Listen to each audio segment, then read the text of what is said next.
Welcome to another episode of Off the Menu. I'm Vincent Franchini from Tumblr House here with the judicious Charles Coulombe.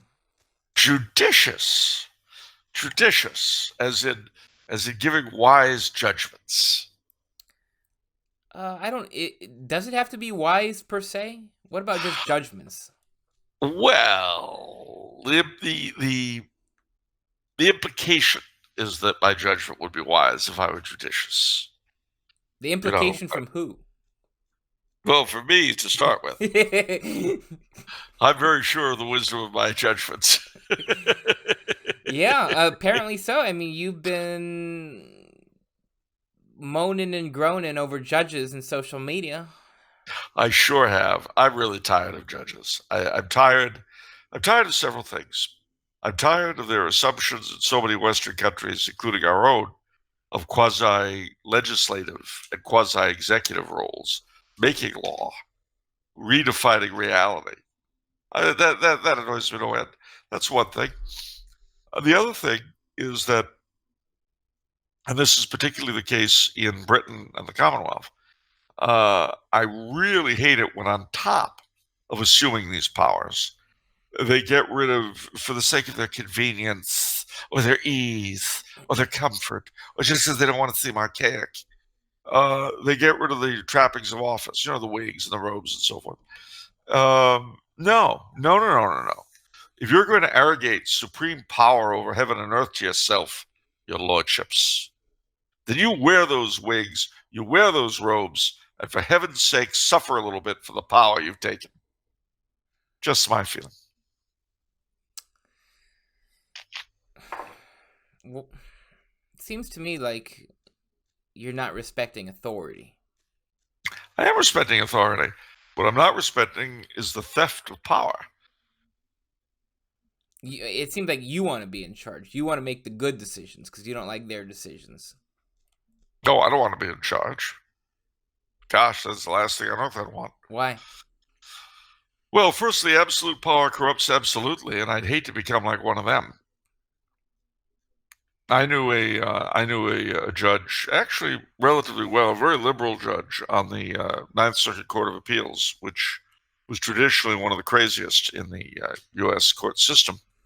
Always very nice to me personally, but my gosh, his views were this side of insanity, or maybe the other side of insanity.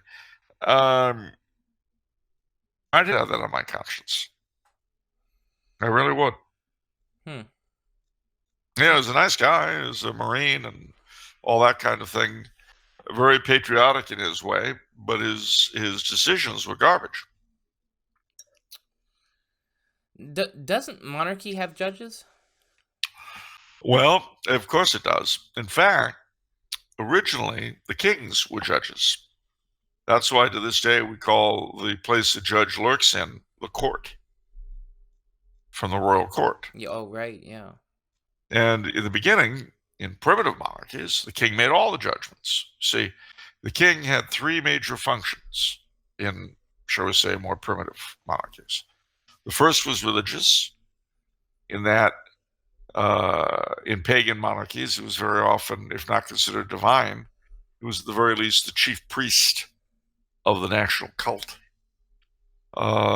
In Christian monarchies, this meant becoming basically the chief layman via the coronation, which of course gave particular graces on him for the work of a king, a bit like an ordination. And in fact, in the Middle Ages, he was considered a mixed figure, partly lay, partly clerical, which is why all the coronation robes of the different countries in Europe are priestly, with obs and chasubles and stoles and things like that.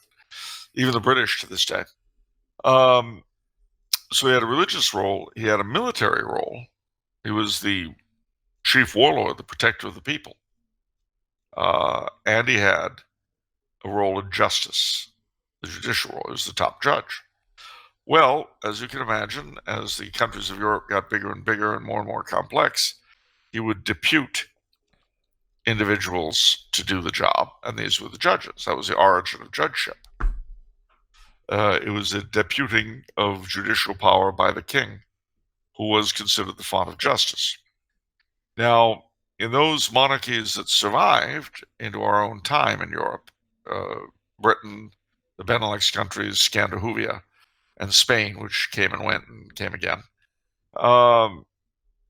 just as a good chunk of the king's legislative power was taken as government power, was taken and given to parliaments and prime ministers, the political class, as it were, so too, judges went from being appointed by the king and serving at his pleasure to serving for life, or when they decide to retire. And this was called an independent judiciary. And alongside freedom of the press and a sovereign parliament, these were things that people have uttered as mantras ever since. Now, my problem with that, and I do have a problem, is that you could talk all you like about the necessity for an independent judiciary, and that's fine. But the question is, what exactly does it produce? When a judiciary is so independent of anything, of God or man, that it's in a position to redefine what a human being is, to redefine marriage, to redefine, as in the case of Reno versus New London, the very nature of the relationship of the citizen to his government. Then it's not a question of an independent judiciary, but a supreme judiciary. And again, I don't know really, when you say an independent judiciary, you'd have to define what it is you want it to be independent of. What it's become, as I say, is judicial supremacy. Did you have that? Do you have that today in constitutional monarchies? Sure. Did you have it in effective monarchies? No. I can see why an independent judiciary would look good in a republic, because you don't have any single individual who's in charge, just an oligarchy whose political appointees we vote for and then dance around. So I can understand why you'd want them to be independent for the politicians, and the same in a constitutional monarchy. But in terms of a real monarchy, no. And in terms of the divine law, in terms of the natural law, you definitely don't want a judiciary independent from that,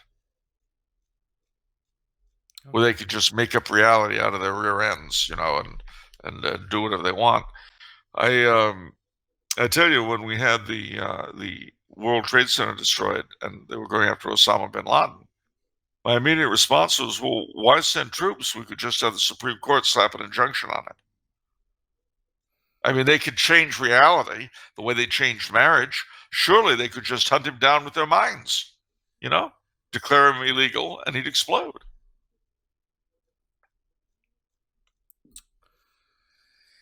Yeah.